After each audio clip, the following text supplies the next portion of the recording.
Greetings and salutations, friends. Editor Chris here, and I just wanted to thank you for checking out our episode on Fear Street Part 2, 1978. Now, before you settle in, I want to fill you in on an oddity you're going to notice in this episode. We actually had a technical mishap during the first half of the episode that caused us to lose Paris's recorded audio. Now, we were able to pull his voice from the recording of our call, but it sounds noticeably different than we usually do. Now, the second half of the episode is just fine and back to the normal quality you're used to. And we've already taken steps to prevent this from happening again, so really just want to thank you for having patience and sticking with us through the first half of this episode. But we hope you enjoy the show. If you want to cry, we'll cry together. Greetings and salutations, and welcome to the spooky season with Hacker Slash. If you're joining us again, welcome back. You're an impatient bastard, aren't you? If this is your first time listening, welcome to the party. We are a horror movie review podcast dedicated to telling you whether a movie is a hack, a total joke, a waste of time, or a slash. Totally killer, pun intended. We believe horror is for everyone, and as such, we're rating these movies with the perspective we've all gained from our varying walks of life and the flavors of fear we fancy most. My name is Chris, I'm your friendly neighborhood slasher enthusiast. This week I'm joined by the Superfly Space Guy, Mac. That smell better be skunk. The gore lover, Alexis. My sister's in the toilet. The cowardly creeper, Ryan. Drugs, baby, drugs. And the scream queen, Paris. I watched my dad go to jail when I was 6. We're continuing our October celebration this year by checking out the second entry in a trilogy that hit Netflix earlier this year. Before we head to camp, though, we have some follow-up. So we finally went back to theaters to see Nia DaCosta's Candyman. After what felt like an eternity of waiting, it finally happened. And here's a spoiler, we all loved it. Now, what I was really anxious to see is how the listeners felt. And in a shocking turn of events, and something that doesn't necessarily parallel the reviews that I've read online, is that only 8% of our listeners gave it a hack, and the other 92% gave it a slash. I think that has to do with the fact that the people that review movies online sometimes suck, and our listeners are lovely people. As evidenced by the man who went to go review Halloween Kills, but hates horror movies, and had the nerve to say that Halloween was a ripoff of the Texas Chainsaw Massacre, and you could not pick two more different movies. Well, we do have a couple comments. Here's some from Instagram. Stevie said, "Great companion to the first movie. Was a little thrown off by the rushed third act, though." And that's actually a comment that we got a couple times. Shout out to Stevie, though, because Stevie was an extra and can be found in the art gallery with a pink denim jacket. That's fun. Looking fly as hell. We also have a comment from Thomas from Instagram who said, "This film elevates the original to create a meta story rich with social commentary and horror." And that's really how I feel about this, Thomas. Que rico. We have another comment from one of our patrons, Kyle, who said, "I finally saw it. Overall, great cinematography, a handful of great scenes, plenty of homage to the originals, and an overall slash in my book. However, I think this was caught in a push and pull between being a Peel message movie and a horror movie. I know he was not directing, and props to DaCosta, but everyone I saw it with was also curious why so many scenes seemed added for story but had no follow-up, such as bathroom girl scene, dad in the window and his art collection, and the rushed ending where now Candyman can be called in to protect you. Anyways, enjoyed this episode, and I'm looking forward to spooky season." I have to agree with a little bit of that and disagree with a little bit. I do think that like calling Candyman to protect you at the end is a weird experience, you know? It's not his vibe. It's not what he does. It's not, but I think that's like the way that, Paris mentioned in that episode, it's the reclamation of Candyman as more than a myth, but more of a guardian, and turning him away from being a community villain to be a community hero in a very strange sense, because it's like the idea of being unwilling martyrs.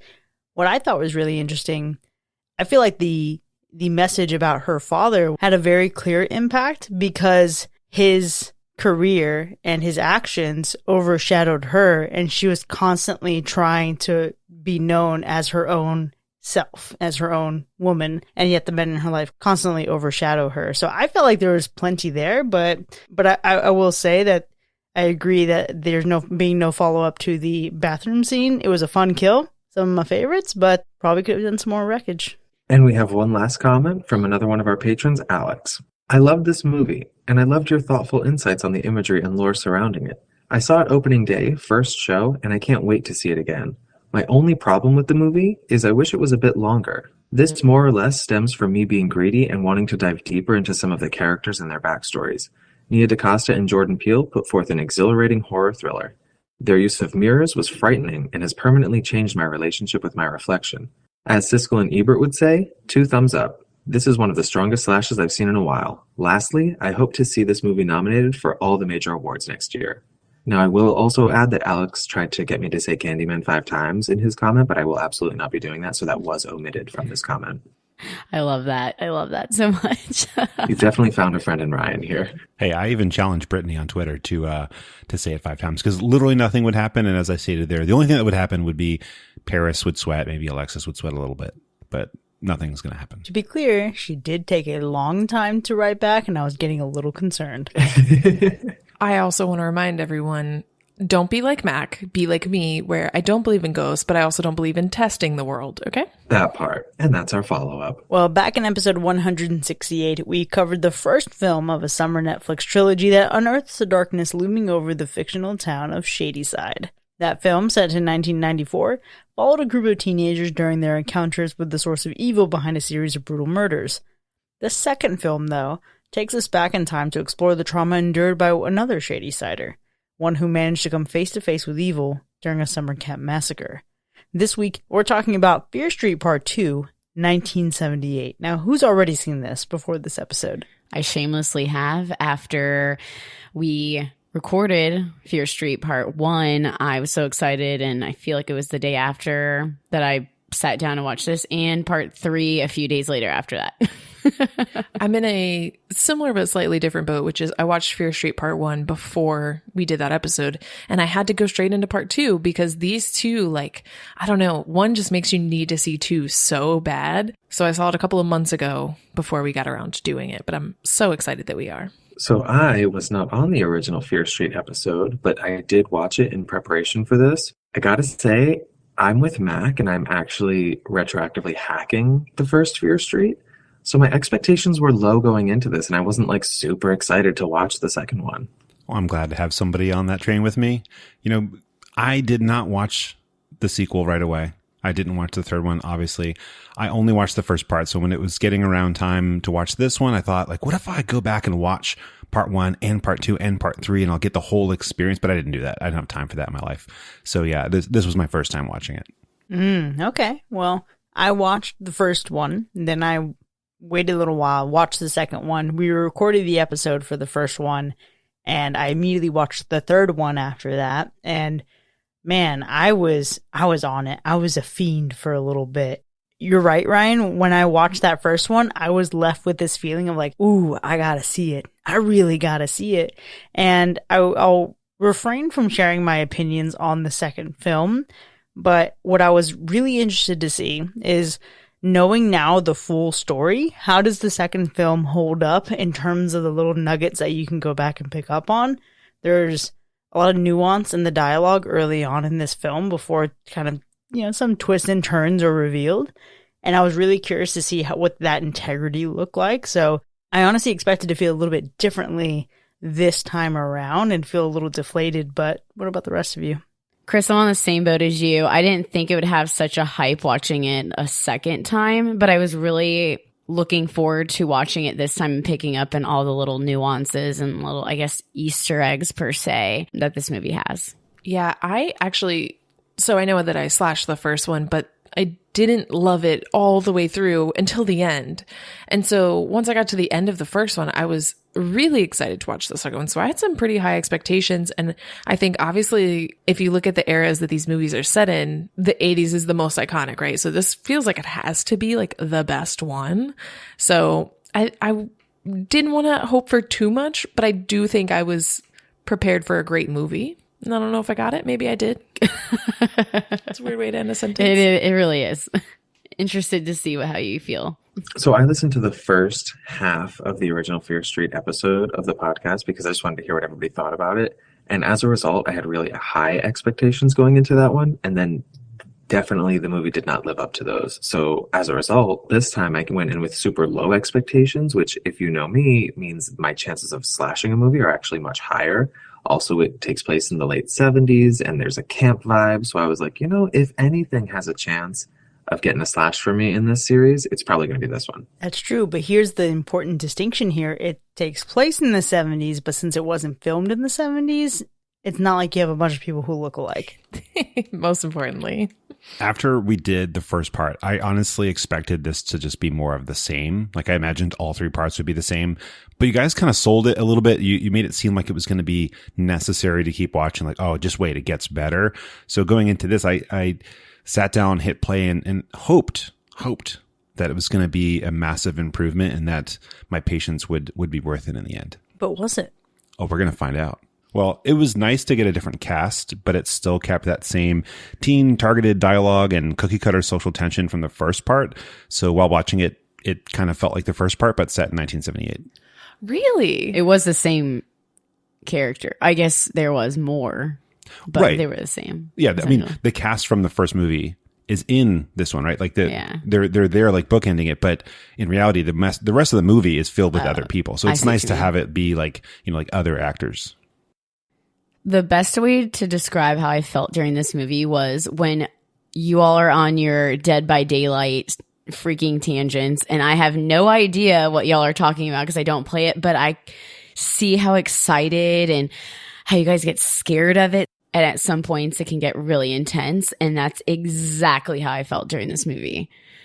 Exactly how I felt. And on top of that, I loved the soundtrack to this, and I feel like it broke up the intensity slightly, but not enough. It's funny. I have interesting feelings about the music and the sound effects used in this movie because there is a bit of like a Disney sound effect thing that happens in this movie, like Disney horror in a way, that do a lot of like not intense sounds, but like childish escalating sounds. Does that make any sense?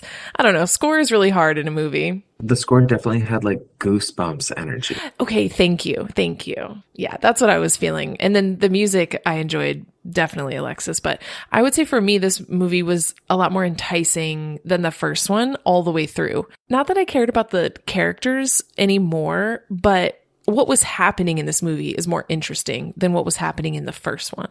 It doesn't feel as much to me like a bunch of kids running around, even though it is literally a bunch of kids running around. I definitely agree with that, Ryan. I was more invested in the narrative this time around, but I think the way I can describe my feelings during this movie can be summed up with the word unconvinced, because in the first one, they did almost nothing to make it seem like this took place in the 90s. Specifically, the fashion was not even trying to be authentically 90s. This one was a little bit better, trying to make it look like it was late 70s, but ultimately also unconvincing. There was specifically a top that I know for a fact came from Urban Outfitters, and I saw it and I was like, oh, my friend has that top. Okay, but maybe it's Urban Outfitters vintage. Yeah, but like, I don't know. There's certain movies like when you think about House of the Devil and how like convincingly and without even making you question it, convinces you that like this took place in the 70s and this was probably made in the 70s. And then you realize like, oh wait, this was made recently? How is that possible? They didn't try to commit to that level of authenticity, which I understand isn't necessarily the main focus of what they were trying to do, but it did in a way take me out of it. That's so interesting because I don't think they were trying to make these feel like they're actually in those times. It almost feels to me like they're taking an inspiration and modernizing it and making it more enticing and more interesting to watch, because some stuff in the 70s and 80s sucked. And they're like, hey, we're going to take out the sucky bits. We're going to make it good. We're still going to make it a little grainy, but it's going to be grainy from 2021, you know? Yeah, and that's something I really enjoyed about watching this movie the first time around, because it actually felt very 70s to me. And look, am I here knowing what's an Urban Outfitters catalog? Absolutely not. So it doesn't distract me because these characters feel real. The fashion makes sense to me. I don't need to think that hard. It's also a fucking summer camp. So it's not like I'm looking out for people, I'm thinking about the fashion from like the 60s, between the 60s and 90s, or like bell bottoms or really intense like 80s neon or anything like that. The wardrobe is not a thing that I have to worry about. But what really did it for me in this movie the first time around was how emotional it can be, in the sense of doing a better job of explaining how shitty it is for shady siders. Because I think this movie does a really good job of showing that no matter how good you are, sometimes terrible things just happen to you. And I think the scale at which it happens in this movie is way more intense than in the first movie. It feels like a bigger deal. It feels more brutal. And I really enjoyed that because this movie shocked me when I first saw it. So you have 1994 and it feels like a teen-friendly movie. And then the brutality you get in this movie and the sexual content you get in this movie felt way more adult than anything that came before it in 1994. So I found myself entertained, intrigued, shocked in some moments, and then also feeling really sad for a lot of parts of it. I feel like Chris and I watched this movie together the second time, even though we did not. But I do remember texting you during certain parts. So I have that same feeling that you're having. I was surprised at how I wasn't shocked at a few things, or a lot of the information that I am getting in this movie didn't hold up to me. But like you mentioned, Chris, I felt a lot more in this, and I watched it and I felt surprisingly drained a little bit after watching, especially one scene in particular that you're left with. And it was really disturbing and distraught. And it was just an interesting feeling to walk out. When the first time I watched this movie, I was like, hell yeah, this movie freaking rocks. And then this, I'm left with a different, not as joyous viewing, but still can appreciate the movie for the different viewings I did have. I'm very intrigued because I don't know what would leave you drained and emotional after watching this. Ooh, okay. I think this is going to be interesting. So when we talk about the perspectives we come at movies with on this podcast, right? A lot of our upbringings and backgrounds and our lived experiences shape how we receive things, right? I think Alexis and I have something in common that influences how we feel about the intensity of this movie. And I think that's what it is. So I'm curious. I might be wrong. Let's see in the second half. I have a prediction. Well, I just want to add on to this, Chris, because that's the thing that honestly surprised me the most about this movie, the intensity. It has an insane body count. Numerically, we'll talk about it in a bit, but it just like really felt like fast paced. When it's time for killing, it's time for killing, like left and right people dying. And I was not expecting that at all. And the intensity of the kills is super high as well. I agree. And that's actually what I enjoy about this movie the most, is the way it takes the energy from the end of the first and carries it into this. Because it's not the same as the first. Like the energy that you feel in this, the intensity, it's not there in the first one, and it's here. Everything after, spoiler alert for the first one, bread slicer kill, everything after that, we're here. We're on 10 from there on out. And that goes through the second movie. And I was very happy about that in this, because that is what I was missing in the first half of the first one. Yeah, no kidding. The intensity in this is outrageous. And one of my biggest surprises was how much this felt like our birthday episode from last year, except obviously much more professional. That the scene in the cabin kitchen reminded me of the scene in our anniversary episode where Raina and Vivica killed the chef. How do you remember that? Because we were there together, Ryan. I've never remembered anything ever in my life. I will say, though, that something that surprised me is how much this movie got me kind of invested in Fear Street as like a universe. Whereas the first one, I was like, I don't give a shit about these characters or any of their lore. After watching the second one, I was like, okay, I kind of give a shit about these characters and the lore. I'm a little bit more into it now that I've seen the second one. But something that also disappointed me is there's a character in this who is played by an actor that is very gay. And maybe if you don't have gaydar, this didn't trigger you. But the whole time I was like, no, gay. No, not kissing girls. You're gay. And I couldn't look past this in any capacity. I then looked up this actor just to, confirm my own intuition. And the first photo I saw was like, yep, gay. And I sent it to Chris. So something like that is something that distracts me personally. Let the men have range. Listen, I love that. And, it's kind of annoying because, like, people are always like, oh, straight actors shouldn't play gay characters because it's, like, they're not convincing. And I totally agree. I'm almost never convinced when a straight man plays gay. But also, it kind of works both ways. I'm not often convinced when a gay man plays straight either. I think you're thinking about it too hard. It ain't that serious. Let the record state that Paris' views are strictly his own and not reflective of the rest of the members of Hacker Slash. Especially Chris. Very different. Paris, I have to agree with you about caring about this universe so much more now in the second movie. Because the first movie, I definitely spent most of the time thinking, there's no way these two cities are real. I don't care about them at all. I do have to say, I don't care about the witch still. I don't care about the whole Seraphir thing. I know that's literally the basis of the story, but it doesn't matter to me anymore at all. I agree. I completely agree. This whole lore isn't like my favorite. A very loaded from Chris, really. At this section, I have to say. I can't wait for us to get to the third film because I also did not give a single shit about the Seraphir situation until I saw the last movie, and it all comes together so perfectly that I actually cared about the Seraphir bit. Yeah, I have faith in that. I have faith that we'll get there. I haven't watched that one yet so that I didn't ruin my review here of this one. With that being said, as intense as this movie is, it is not the slightest bit frightening to me. I'm not even a little bit scared, although camp as a whole in this movie is a little bit scary. There's a lot of weirdo things going on at this camp that never happened at any camp I went to. But the killer, not scary. Just, regular watching people die on screen, Oh, the way Mac's eyes just opened up real wide when you said that. I know. I loved that. So here's what I'll say. Obviously not scary to me. Not at all. It's ridiculous. But if you find the idea of an axe murderer inside Riverdale being scary, you'll be scared because that's what this felt like. Another CW production. And then they added in a killer. No. Which is also my favorite kind of setting and type of movie, FYI, but no.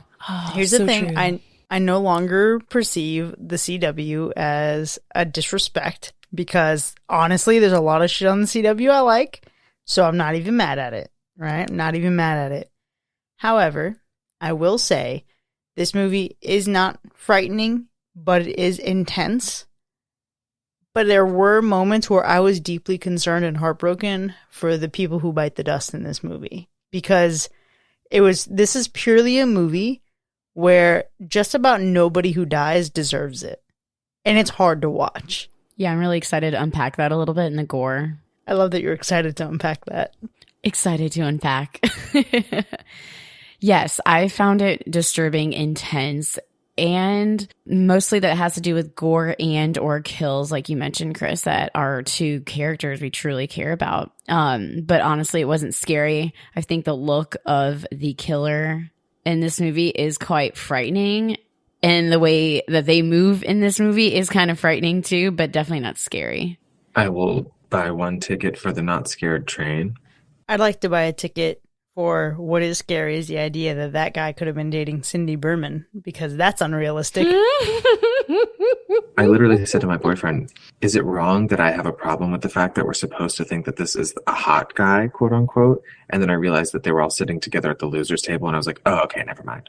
But I will say, in keeping with, Alexis, you just mentioned the look of the killer and how he is frightening. I love that they paid homage to Sackhead Jason. Love that, because that's one of my favorite types of Jason. And if you've listened to the show for a while, you know that I loved The Town That Dreaded Sundown and the Phantom Killer of Texarkana. Obviously don't love that guy, but the aesthetic of it I find really uncomfortable and really disturbing. Just a blank slate. I think that's why I like Michael Myers so much. It's like this blank canvas to which to project your fears. Love the burlap sack on this. And while this movie pays homage to so many other horror movies, I'm totally okay with that, because I think within the Fear Street universe, this felt really fresh in how it differentiated itself and separated itself from the first film. I agree with that 100%. It feels like home somehow.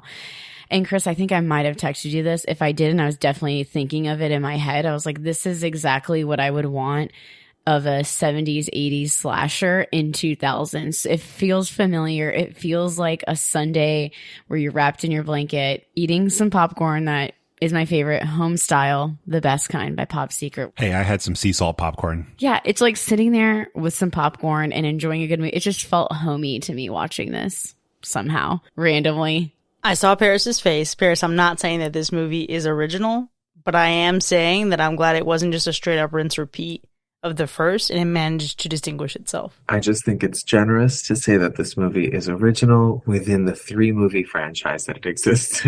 Did I say that it was original? I didn't. I said that it distinguished itself. Yes, it definitely did do that For me, it felt like movies we have reviewed throughout time, put in a blender, and spit out with nothing extra added to it. Guess what? You know?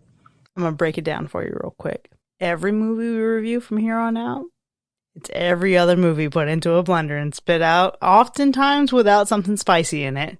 Same, but different. I think we are very generous here when we talk about originality. And unless we're like pooping on a movie as a whole, like it's a universal hack, we're all like, it gets some originality. Like, no, this movie's not original. Let's keep it a buck. Like, I feel like the first Fear Street was more original than this Fear Street. I could see how you would feel that way, because this one, I think of like 3 movies that it pays homage to that we've seen and that we've reviewed. And then it's got the underlying current of the whole, Sarah Fear thing. But aside from that, I don't want to give it any originality points. I will give it credit for not being the first part. I mean, I'll agree with Chris on that for sure. But also, it is okay not to be original. Some things are not trying to be original, right? This is not trying to be original. This is trying to feel like it's trying to feel like Alexis's Sunday wrapped in a blanket. That's exactly what they're going for. So it's okay. It's not a negative thing, but it's not original. And here's the thing. The opposite of this is to say we watched, for example, we just reviewed a movie called Trick. Without revealing a lot of the scores for that movie was something that kind of claimed to be its own thing, but it was just an amalgamation of literally everything else, and it felt very cheap. It didn't recreate anything with some kind of like blended love and care. It just took these things and spit it back out at you. And that's the distinction here, right? Like, this movie may not be original in its own like conception, but what it's done with the Fear Street material, the way that it's separated itself and ramped up the intensity from the first film in this, while also paying homage to all these other horror movies, I think it's enough that it feels a little bit different. Yeah, it's unoriginal, but with love. I will just say that I don't think there is anything from this movie that I will always remember in my mind, whereas in the first Fear Street, there's at least the one thing that I'll always remember. Now, the thing I think I'll remember most of this movie is the ending, specifically a scene between 2 characters where there's some dialogue exchanged in some very specific circumstances, which I found to be, let's say, off the wall. I think off the wall is a great term for this ending, because I found it to be utterly ridiculous. Stop it. No, the ending, not like the final moments of the film, but almost the entire third act of the film are utterly ridiculous. And there's nothing wrong with being ridiculous. Ridiculous is very entertaining. I just found it to be ridiculous. I might leave this podcast tonight, just saying. I have a feeling I might walk out the freaking door tonight. All right, hold on. Alexis and I are organizing a protest. We're going to walk our asses out. You can't walk out. You live here. I do live here. The whole attempt to wrap up the story here really doesn't do it for me. Like the attempt to say, cool, we're done in the 70s. We're moving on to this next section. It's just really... What did you want them to keep killing for days on end? Maybe that's what they do in Friday the 13th. They just keep going. It's just the next day. Exactly. Because no one came. That is shocking. I really enjoyed the ending of this movie, both the wrap up of things that concur in the 70s and the wrap up to the actual movie, because when the final moment in this movie happens, I was like, what the fuck? And then I wanted to watch the third. But the end of this was so satisfying, but it also hurt my heart so much. There was a lot happening in this movie that was really, really emotional, and I can't wait to unpack it in the second half with Alexis. But this was so satisfying. There was, one person could have just not done one thing. I think we would have been in a completely different circumstance. I don't agree 100% with the decision making by one person, but I really, really loved this ending. I guess I'm now trying to analyze what Mac and Ryan were saying. So I'm interested to see, when we probably talk about this in the second half, what the third act entails for you guys. Because you know how there's the ending, and then there's the ending. So it essentially has 2 endings. So to me, I'm just wondering which one you are talking about. I enjoyed both of them. So there's a point that we'll break down when we can talk about spoilers, but I think it's probably earlier than you would imagine that I thought, this is ridiculous. I hope I don't have to go protest, because I hope it's not when I think it is. I don't know. I might get my feelings really hurt tonight, but it's not the first time, so I'm just going to stand up for myself tonight. I'm going to tell you that. All I can say is that this is shaping up to be a great episode. Now let's go ahead and start making our way to our ratings. Before we get there, Alexis, how many people died in this movie? We had a solid 22 bodies that we did see in this movie. So lots of killing. And what about the animal report? Somehow the animal report is all good. Nothing to worry about. We're chilling. All right, well, let's go ahead and get into our ratings then. Fear Street, Part 2, 1978. Was it a hack or a slash? I'll jump into this because Alexis made a reference that I want to pick up on, and that's Friday the 13th. So I actually somewhat enjoy watching some of the Friday the 13th movies. I've seen a bunch of them. It's got an iconic killer, annoying characters you're rooting to get chopped up, and that good old nostalgic feeling of a film matching the era in which it was released. This movie obviously nods its face off to Friday the 13th and other films, but it adds in its witch story to some sort of end that I just don't see or appreciate. Maybe it's just not yet, like Chris mentioned. I don't feel like watching this gave me anything I couldn't get from Friday the 13th, Sleepaway Camp, or The Burning. And because of its superfluousness, it's a hack. I guess an obvious rating for me would be a slash. This movie gives me everything I love about an 80s slasher with the technology in the 2000s. And I love it. I love the colors in this movie. I love the antagonist in this movie. There's just so much that I enjoy. Mac, I do agree with this witch thing, but to me, I wasn't really focused on that. I understand it was intertwined into this movie, but seeing as I've seen all three movies, I have some sort of pretense on it. But if I'm even just looking at this movie as a whole, I just love what it does with these characters. I honestly think I may cry in the second half talking about a few scenes, which I'm going to try not to, which is not like me. So that's why I know this movie did something that honestly no other horror movie has done for me. If you want to cry, we'll cry together. We might have to cry together. Well, I certainly won't be crying. And I can't even imagine this movie having made me feel emotions, because it certainly didn't make me feel anything. With that being said, it is a slash for me. I think this is a good movie. I was really excited when I finished watching it. I really, really want to see the third one. This one gave me a lot more that I needed than the first one did. I liked the intensity that we get because it's not like just a lame camp movie, right? It's lame camp movie from the late 70s, but in 2021. So we get kills, and we get a lot of them, and we get intense kills. And I do have to just throw out there, someone earlier said like they were unsold on all of this, and I align with that. I think there's a lot of these characters that are trying to tell me that they are a thing, or they care about a thing, or they had X and Y relationship. And the whole time, the acting in this movie, I'm just like, I don't think so. I don't care. I don't believe you. But fortunately for this movie, my investment is rarely due to how much I like characters, because I very rarely like characters. And not that I hated them here. I just didn't believe them very much. The witch thing, again, it's just the whole witch thing is like a side plot to this great camp horror movie. And so it's a slash for me. Right now, as I'm reviewing it, I feel like I'm remembering all the negative things about it. But in the moment, when I think about how I felt watching this, I was stoked and I loved it so much more than the first one. And the first one was a slash.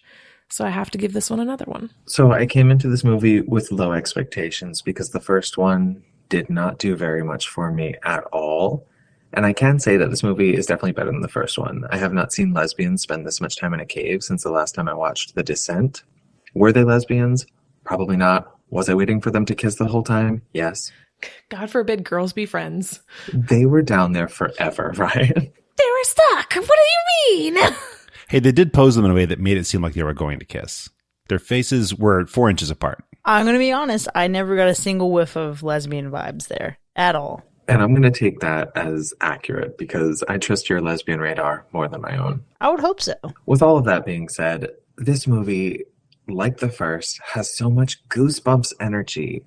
This feels like an R-rated movie for kids that are tweens and like they can't go to the theaters to see an R-rated movie right now, but they can watch like a butt and hear the word fuck a couple times because it's on Netflix and it's already in their house. It felt juvenile, especially with the music that you were referring to earlier, Ryan. The score is very like teen hijinks, like do antics. I know I mentioned the fashion before, but this movie like really didn't even try. Like, I don't even think they Googled what was going on in 1978, because at one point a character says, "Oh, you read Carrie?" as if the movie had not already been out for 2 years. And it was much more likely that someone had seen the movie than read the book. It also has like 15 emotional breakthrough dialogue scenes. And by the third one, I was just like, oh my God, I don't care. Yes. So this movie's getting a hack for me. Now, I will say I watched the little bit at the end that showed the third one. And I was like, you know what? The third one looks even better than this. So maybe by the time we get to part 3, I'll give it a slash. But at this point, it's Hack City for me.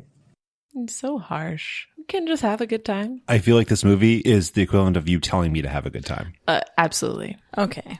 So it's no secret. I love an axe-wielding maniac. I love a good summer camp slasher. I'm all here for it. While I may have disliked points in the Friday the 13th franchise, overall, if you put a killer in a camp, I'm probably going to enjoy the movie. And I enjoyed this movie. I really, really was taken aback by how much less juvenile this movie felt in comparison to 1994. I was absolutely shocked by that. But more importantly than the crazy intense kills we get is not Bread Slicer, but the amount that we see axe going into faces and heads felt very intense to me. Beyond all of that, the core of this story is the dynamic and relationship of sisters, and so many moments of that broke my heart. And so many moments of looking at who the victims in this movie are broke my heart. What I think this did really well was fix an issue from the first movie, which is everybody talks about how bad Shadyside is, but is it really? Like, what's going on? Whereas in this, you have the tragedy of life extinguished, even though they feel like they're in a place that can be considered neutral. And you see that it really is just this like indiscriminate, doesn't matter who you are, if you're a shady sider, shit's going down. And that is just really heartbreaking for some moments in this movie.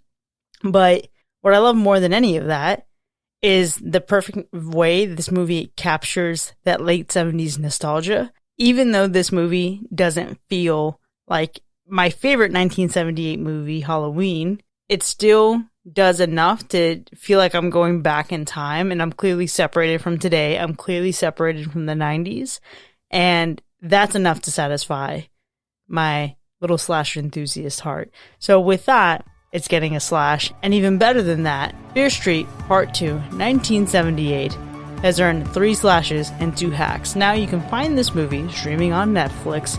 Overall, it sounds like we'd recommend it, but join us in the second half so we can unpack the trauma together. We'll see you in a bit.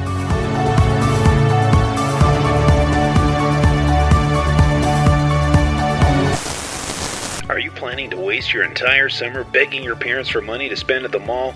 Pack your bags and head out on a 12-week adventure to Camp Nightshade. Soak up the sun from reveille until lights out. Swim in the crystal clear waters of the Midwest's finest man-made lake, and learn the survival skills that will keep you alive when a possessed, axe-wielding killer descends upon your cabin. Skills like cover and concealment, staying calm under pressure, fashioning a weapon from common household goods, using the strength in numbers to increase your likelihood of living through the night, and more. So don't waste months trying to thrive in some dingy arcade. Survive at Camp Nightshade.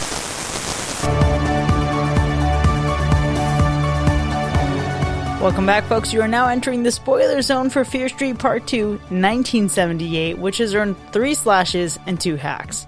We have a lot to get to here, but before we get into the specifics of our ratings, we have the matter of summer camp deaths to get to. Now, Alexis, what's the gore score for this movie? Oh, this movie is pretty high. What I appreciate about this movie, though, it does a lot differently in the gore. For instance, so that I feel like 70s, 80s slashers are, filled with movies that are about characters you essentially don't care about, or they're just filled and stocked with just bodies. Like, we've definitely seen slashers that have way higher body counts than 22. So I think here, which is what I love about this franchise, is you're given these characters that you truly care about. At least I did. And I think what makes it stick is you have these scenes where they're being killed, and to me, they're more terrifying. Specifically, I don't want to say it's my favorite kill, but teenager Cindy's death. So, oh gosh, I don't even want to describe this. I might cry a little bit, but I felt so much and was able to resonate with her a lot. And I think feeling that and then seeing her death, it was like excruciating. Besides, it was probably one of the most goriest scenes I've ever seen, but like not Terrifier way. Like Terrifier is just like unrealistic, unexpectable. This is just like someone being stabbed. And yeah, I'm not sure if the blood goes flying. I don't know. I watched enough 48 hours to know that it might look like that. It might not. But just the brutality. And then you're seeing Ziggy next to her and they're just both, spitting up blood. And it's just like so gruesome and terrifying. I know Chris probably felt the same way and the same. Yeah. So growing up, the youngest of 5 kids, I have 2 sisters who I love and admire and who are my heroes, and we've never really had an argument before. And the bond between sisters is so special, and this movie preyed upon that within me. And to see the tension in their relationship early on and to see the pain in each other's eyes, and then to go back to the beginning, watching this a second time, to hear Gina saying, I can't let her die. I won't. I love her. It's like you see that moment in C. Berman's eyes, right? Where she's like, I loved my sister too, but I didn't, I was shitty to her right up until then. And to see them both dying there in that moment together, it was emotionally devastating for sure. I think lacking a sister relationship in my life is truly what defines my character for who I am as a person. Like, it's really something I've missed out on in life and truly has not unimpacted me in any moment. So that scene in the end, Alexis, is the thing that I'll remember the most, because those 2 sisters were absolutely gutted and still somehow having a lot more of a conversation than I would think 2 people that dying could have. And I was like, how are they still talking? They're both so dead right now. And it just struck me as odd. And I was kind of giggling during that scene because I didn't really attach myself to those 2 characters emotionally. And that's where we're different. Absolutely. Because I'm thinking I would want to say something to my sister, even if it hurt, even if my lungs are punctured. Like I'm going to cry right now, but I wouldn't want my last words to be some of the things that Ziggy and her sister were saying back and forth to each other. But like the death of it all, And it also felt like they were talking while still actively being killed. So I was just kind of like, oh, they were. How are we having this intimate moment while being stabbed? But it's also the acknowledgement of things are over, right? So it's like, what are you going to do with your last few moments of consciousness? You're not going to win this. You're not going to fight this off. They're choosing love for each other for the first time in their lives. Cindy has tried to be a role model and she's tried to express her love in a particular way. Ziggy has resisted that love in a lot of ways. And for the first time, they're seeing each other and being there with each other in a moment. And I think that is a really interesting parallel from the first type of love we have between 2 women in the first film. And this is like completely platonic, a familial love. And it shows just like how powerful that connection is. And it was really, really hard to watch that. Paris, I'm just going to be straightforward here. That scene went to a place for some people, to a dark place that we don't have access to. We're not allowed there. True. We're not cool enough to be a part of that. So me and you are just watching like 2 people get killed and we're like, wow, you're really talking with an axe inside of you? Yeah. That is not what Alexis and Chris got out of that moment, evidently. Truly, okay, I'm going to be real. When I was younger, I was affected by horror movies in 2 ways. One, I watched the Amityville Horror and thought that I was going to end up getting possessed and killing my family. So I was like riding my bike one day in the driveway crying with tears on my face away from my family. So I was so scared that I was going to hurt them. And then another time I had like a nightmare about Michael Myers. And this is all when I was like around like maybe 7 years old. But I watched a different movie. It may have been like Race with the Devil. It's like a 70s culty movie. And I had a dream when I was living in Texas. There's like a home invasion. I had been like sneaking out outside of my house to try to escape, but I looked into our like garage window and I saw my sisters being brutally murdered. And I'll never forget how vivid. It's like this image is fucking burned into my mind of seeing my sisters who I love so much being just torn apart with like blood all over them. It's fucked up. Nothing, it's never happened again, thankfully. That's not a dream that I think my soul could ever take again. But to imagine that, to imagine someone who you've been through with so much in your life, and to see that, like the way that like Cindy and Ziggy have this in that moment together, it's devastating. Well, speaking of devastation, my favorite kill is completely different from that, but it does have to do with it because I was devastated by the first time Tommy runs into a room with an axe and just starts chopping people in the head. And we get full on axe to the head in this movie. Like, not a little bit, not implied he hits somebody and then you see them falling off screen. Like, this man is chopping heads. And I was not prepared for it in this movie. I feel like I should have been after the bread slicer. But when that happened, I truly sat up in my seat and said, what? And then things got crazier and crazier. Yeah, so I'm gonna be real. As much as Alexis and I were just bonding a moment ago about the emotional devastation that is Cindy and Ziggy dying, my favorite death is not really my favorite death mechanically, but the one that also hit me really, really hard, and that's Jeremy's death. And he's the first camper that gets killed. And Jeremy was just there like offering refreshments, some games. He's a sweet kid. He gets fucking made fun of. And I connect with that on so many levels. There was this moment that's very Revenge of the Sith. It's very, there's too many of them, Master Skywalker. What are we going to do? And like this little kid, this little child is looking up to his hero, to his guardian, to his protector for help. And he's about to get cut down. And, ooh, if this movie hit different, starting with that death. Arnie's death, real cool. Axe to the face, dope. I'm here for it. It's a slasher. Jeremy, not cool at all. I was a big fan of all the like teenager deaths, but Jeremy's hurt. I did like, though, that when they chose to have like younger campers getting killed, they would cut away. So you didn't actually see it like striking them. That was a good choice. What I did like seeing, though, was they had a couple good decapitations in this movie, one of them being Gary's. So that was, I mean, of course, let's go back. Tommy, obviously a big one, getting decapitated with a shovel. But I think Gary was more unexpected for me, but also expected, because when we get an axe murderer, typically you would think of like they're going to swing it and it's going to like chop things off. And that happens a couple times, but generally Tommy is like swinging into the middle of someone's face, which is kind of wild, or like down their chest.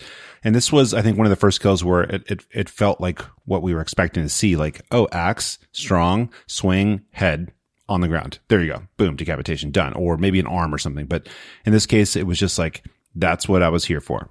I think I was also here for that as well, Mac, because after the first kill with Arnie, for some reason when I saw it, the 3 axes, he gets hit in the face 3 times with an axe.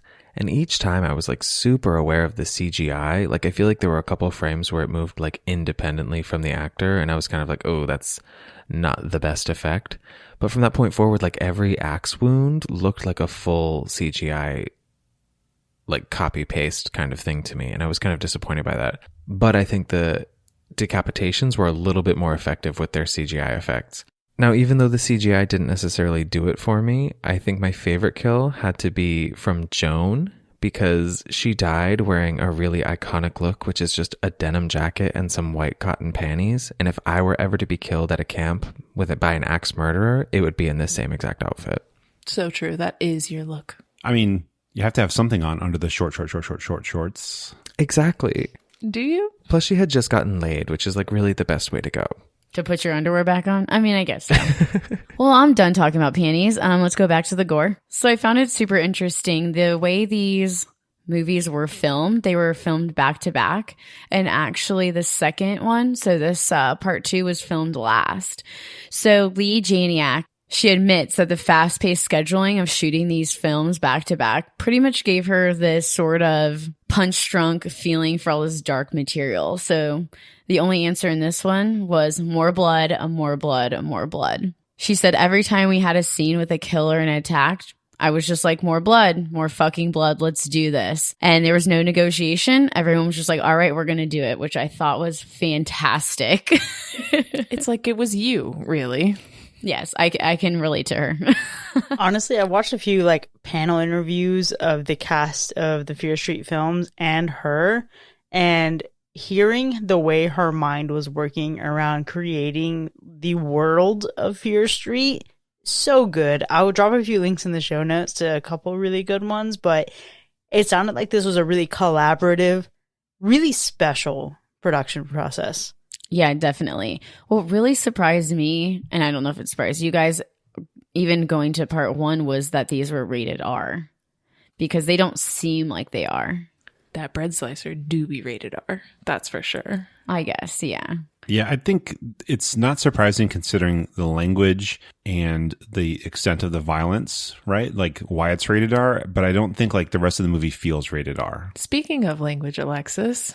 So it's actually 45 times fuck is said in this, which is interesting because that's probably about how many times I say it in a day. I feel like it's very intense for a movie. I don't really need to hear it that many times. And I do understand that kids be saying stuff just to say it, but like, oh my God. Honestly, it just washed over me. Didn't even strike me as odd this time. Same, which is how we know that we have such filthy mouths. Exactly. It was very fluid in the movie. And I thought it was really interesting. My last bit of facts was Lee actually snuck into a Friday the 13th movie, and she was so thrilled by the experience and how that fear of the movie and just, you know, sneaking in instilled in her that she wanted this movie to be rated R as well. So I thought that was a really cool tidbit. I mean, you do not have to sneak into your living room to go watch this movie. So maybe not quite the same, but I get the inspiration. Counterpoint. Sometimes kids get sent to bed while their parents are watching movies, and then they creep by the banisters of the stairs and try to watch the movie too. Yeah. Kids by the name of Chris. Didn't have stairs growing up. Max kids ain't watching this because he ain't watching Fear Street. Yeah, the rated R intensity of this film, it's a really interesting thing to consider because this isn't rated R in the way that we've seen other slashers. Once you start getting to that violence, it's a sight to behold. And I think part of what makes the violence feel that much more intense is that it's under the shroud of darkness just about the entire time. And what I really think sells a lot of this movie is actually just the aesthetic of Camp Nightwing and the openness of this space. This feels like a gigantic summer camp, right? This feels like a really authentic set that I can get behind. Sometimes, I don't know, not necessarily with The Burning, not necessarily with Sleepaway Camp, but these other like knockoff camp slasher movies that you've seen, maybe like on Tubi, they tend to feel like a very closed in set. It tends to feel like all right, we just recycled like maybe 2 cabins tops for this whole production. And this one didn't feel that way. And I think the lighting, the way they illustrated their darkness in this movie, when you're going from grabbing the flashlights, trying to search for the campers when shit's going down, all the way down to Cindy and Ziggy making it out to the tree.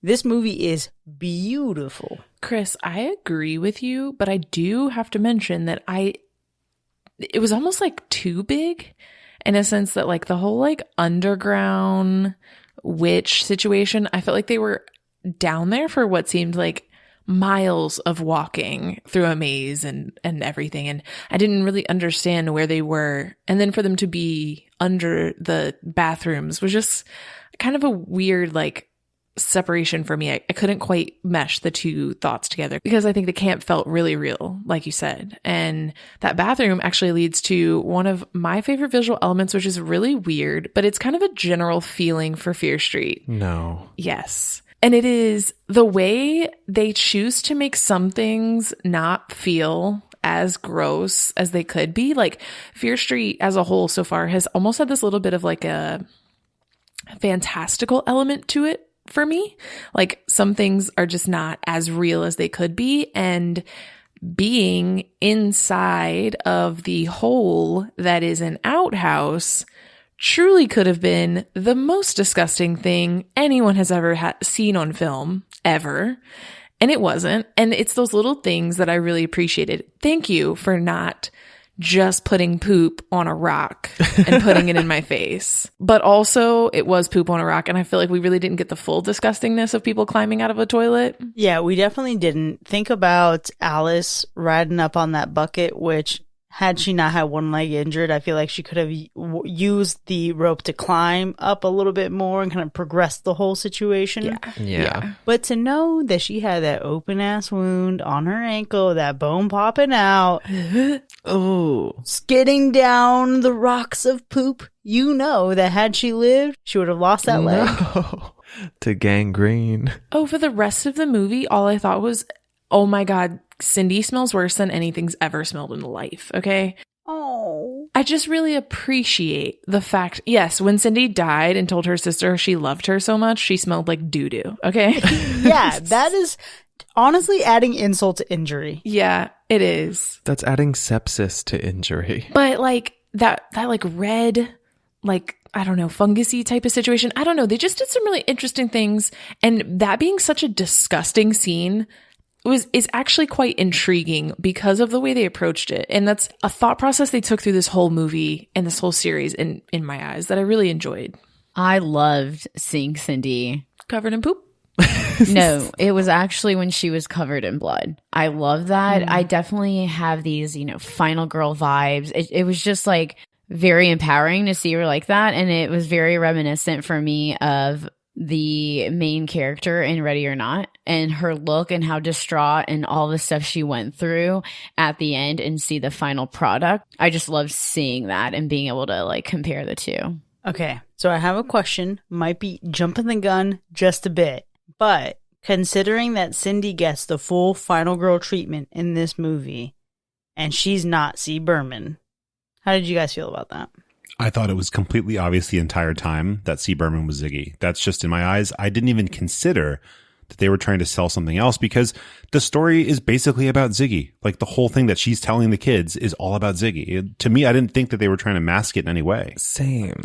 Okay, that's an android answering the question. Yeah. No, because they set it up as like she's a girl who's haunted by the witch, and that's why they're going to her to figure out how she dealt with it. So when they showed that Ziggy was the one being haunted by the witch, I was like, oh, okay, so this is Ziggy But then. Ziggy wasn't the one being haunted by the witch. That's true. It was basically like, it's Cindy's boyfriend, Like they clearly set it up to make you think that it was Cindy the whole time. It's C. Berman. Like normal humans here, the rest of us, Alexis, you and I, assuming Chris as well, we were all on the same page of like, oh, that's Cindy Berman. And definitely there was like a question about it. I would say not being certain is what kept me tied into a good portion of this movie. So I walked into it seeing Ziggy's character like is shown first and seeing the way she was treated felt very much like, okay, Ziggy must be short, like a nickname for something, because had her name been something else, right? Like had they pulled I'm going to call you by your middle name, but that's really not your first name, and it was a more believable name, maybe that would have been a more surprising twist. But because it's Ziggy, because it's a nickname, like, okay, that's probably C. Berman. But I think they set it up well. Yeah. Because Cindy does get the full final girl treatment. It's not like she's just this, peripheral character. She has, honestly, the most well-developed arc in this whole movie. And Ziggy, goes through some shit. And Ziggy lands in a place where she's carrying a lot of grief and regret at the end of this that she hasn't quite made peace with. But the more I realized it's definitely Ziggy, the more I wanted it to be Cindy. And I think that was like a really interesting thing. I really I know that it's maybe not a popular opinion. I think Cindy Berman deserved better. Oh, I don't agree. I'm glad it's Ziggy. I was rooting for Ziggy the whole time. I did not buy a single line that Cindy tried to sell me. Interesting. So my thought process, didn't know any of this. And honestly, I feel about all of these sort of twists and turns, I just never get them. I'm with Mac from the beginning. I was like, oh, so she was Ziggy. But then as Ryan pointed out, she wasn't the one possessed by the witch. So I was like, okay, so maybe she actually wasn't. And then I kind of stopped questioning it. But I was just like, so she was Ziggy. And I did think, and this is totally random, but I thought that the girl that played Cindy would have been really well cast to play a young Allison Brie, who is also in Community, like the woman who plays the adult Ziggy. And that's just how my brain works. What a train of thoughts that is. Let me bring it back to my favorite thing to look at in this movie.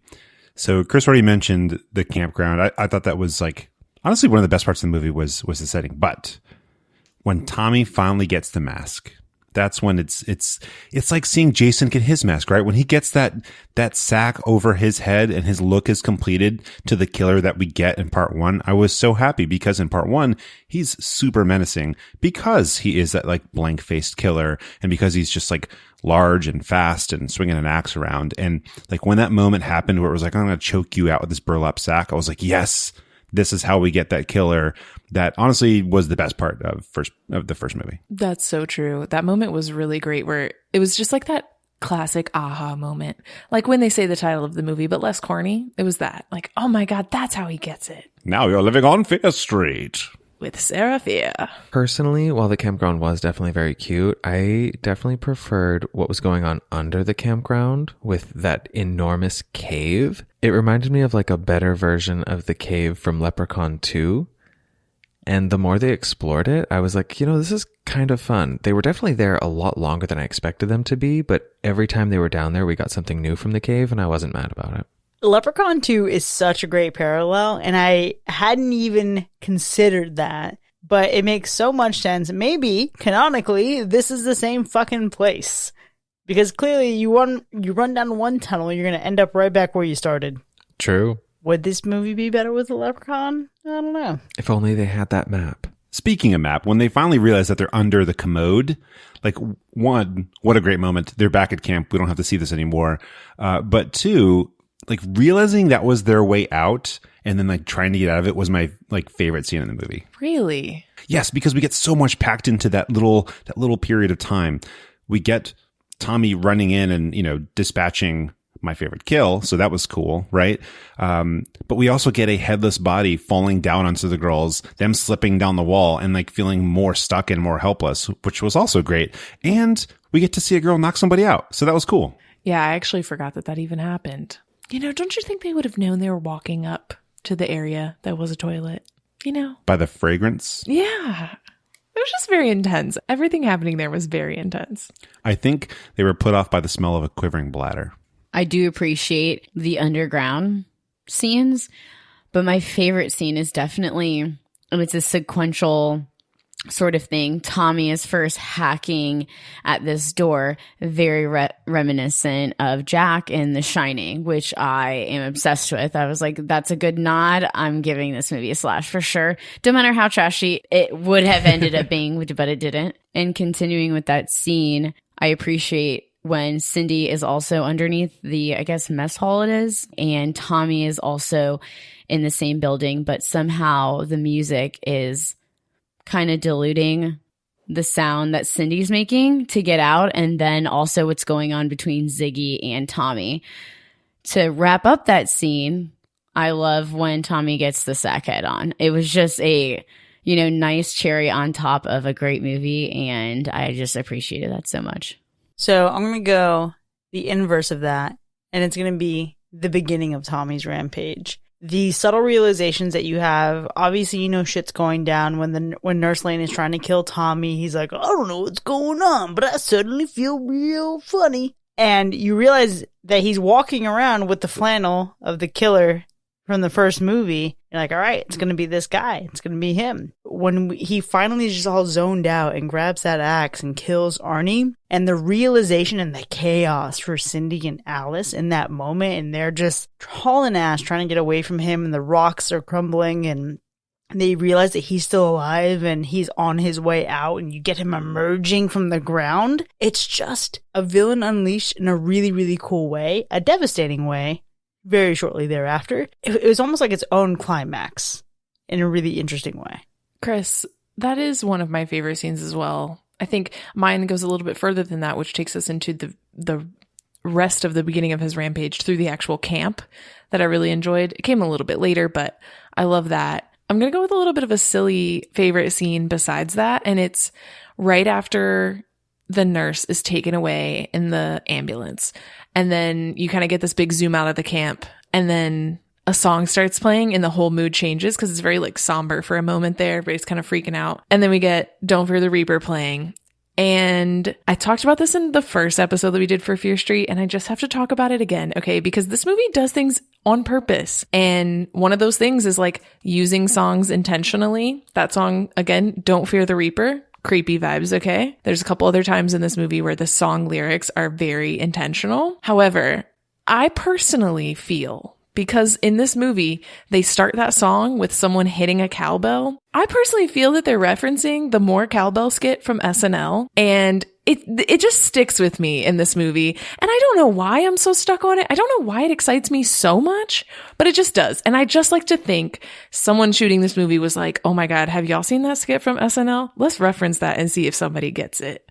And maybe it's just me. Maybe I'm making up something that doesn't exist, but I got it. So, funny story. It turns out the director was like, they're filming the scene, they're getting it ready. And, they're like doing it and they're like, okay, what music do we need? And they get it going. And then she was like, wait, I got a fever and the only cure is more cowbell. Oh my God. That's not a real story at all, but I love that you got hung up on that for so long. Makes me so happy. I mean, it's been weeks at this point that I've been like stuck on this thing that just excites me to no end.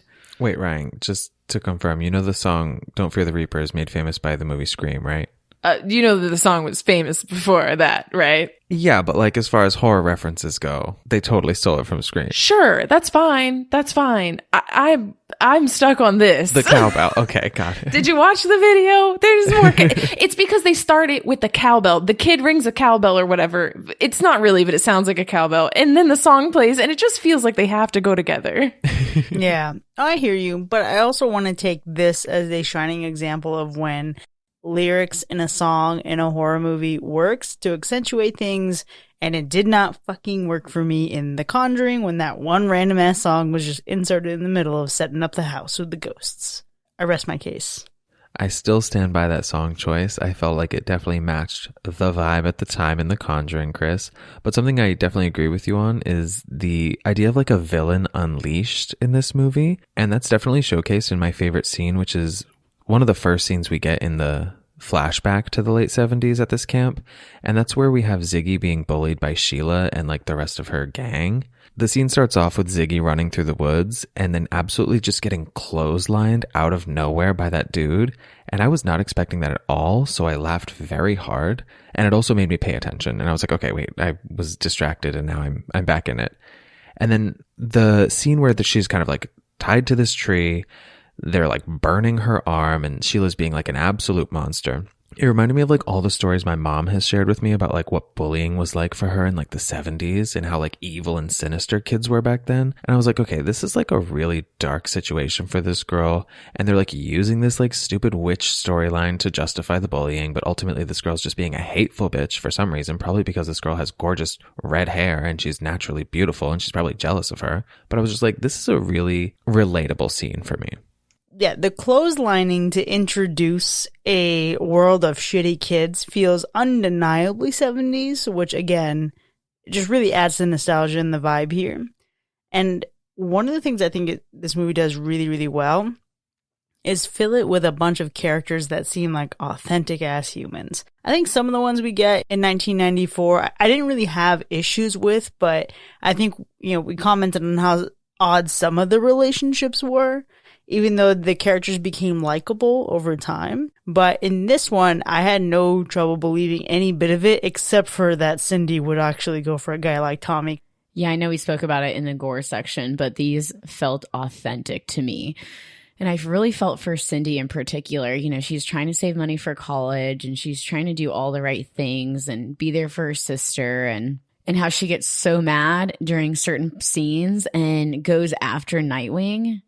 And just the look on her face, I'm like, she's a badass bitch. And I love it. Yeah, I like Cindy as she grows. But I would say, at least the first half of this movie, I didn't care about anything she was saying. And the fights that they were having, and her complaining about, her co-camp counselors and just, all this stuff, I didn't care. I did like when she bossed up. When she bossed up, she was great and she was doing something and she wasn't just going to let things happen. And that I enjoyed. But the beginning, I don't know what's wrong with me. Maybe I'm the only one. Maybe I'm not. But I just didn't feel like, oh my gosh, this girl, she's just trying to be great and nobody will let her be great because she's from this place. I just didn't care. it felt more told to me than shown. It was one of those situations where it's like, hello, I tried to do everything by the book because I want a great life. I am the do-gooder. I am the straight arrow. And then they were like, oh, you are a straight arrow. I am the grunge punk. I am the one always doing bad things and smoking the weed and listening to the music quite loudly. And it didn't feel like they really like showed us those characters. They have like a little bit of it, but it's kind of the same issue I had with the first part where it's like there's not enough time and we just have to tell you everything because we can't show it, over the course of 2 seasons. Yeah, exactly. Just like the first one where they're telling us these places are bad, they're telling us these characters are these things. So when they're making up and going through things and growing, it all just feels a little bit like, okay. And perfect example is the future Sheriff Good. Yeah. Ugh. I mean, I can't wait for the third one so we can find out why he's named Good. I'm sure that's got to be brought up because that's like a very 1666 name. Good. I don't know, but it just seems like he's the good guy and his name is literally freaking Good. It's ridiculous, and I have feelings about it. But like he's literally like, Hey there, buddy. How's it going, Deputy so-and-so? Oh, it's going great, future sheriff. Can't wait for you to be my boss one day. Wink, wink. It's just like when Ziggy first walks up to him and goes, oh, Nick Good, son of sheriff, blah, blah, blah, basically. And it's just like, okay, we get it. Yeah, thank you. We understand the full context of this character now. Okay, but I think they are very mindful with what they're doing because I did notice an Easter egg where in the 90s / present time, there's like an ad on TV to like re-elect Mayor Will Good. And then later we, in the flashback, realized that Will Good was also a douche at this camp. And I was like, okay, I'm sure that's going to come into play later at some point. So I'm also looking forward to the third one to see how that pans out. But I think a character that didn't necessarily suffer the same fate as you're describing, Mac, somebody who like really earned the experience and reputation and perception that you get from them, was Alice. Now, Alice, I feel like, and Chris, this is for you specifically, reminded me a lot of Rizzo from Grease, in that she's like a spunky, short-haired girl who like doesn't do the right thing necessarily, but kind of does her own thing, isn't afraid to break the rules, but also has like a much deeper, like heart of gold, like storyline than you would anticipate from a character like that. There are worse things I could do than climb this tower of poo.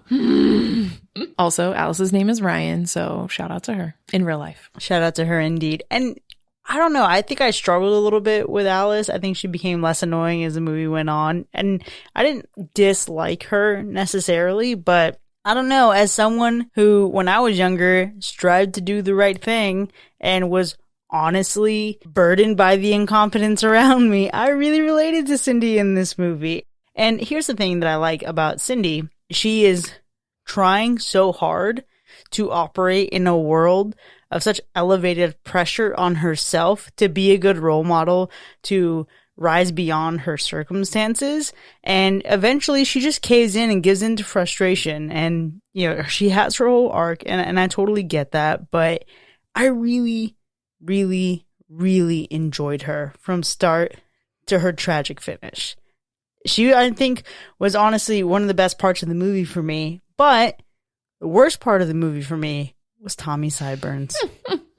They were atrocious. You probably may have had a little bit of trouble seeing them because his fucking middle part bangs were like over to the side, kind of blending in with them. His little fuzzy sideburns, so gross. Right. But I mean, that my favorite part of the movie, the best part of the movie, is Tommy becoming the killer and seeing a killer that has like no emotion in their face. Because I'll be honest, I like when we don't get to see the killer. It would have been great had the killer in this movie never been shown.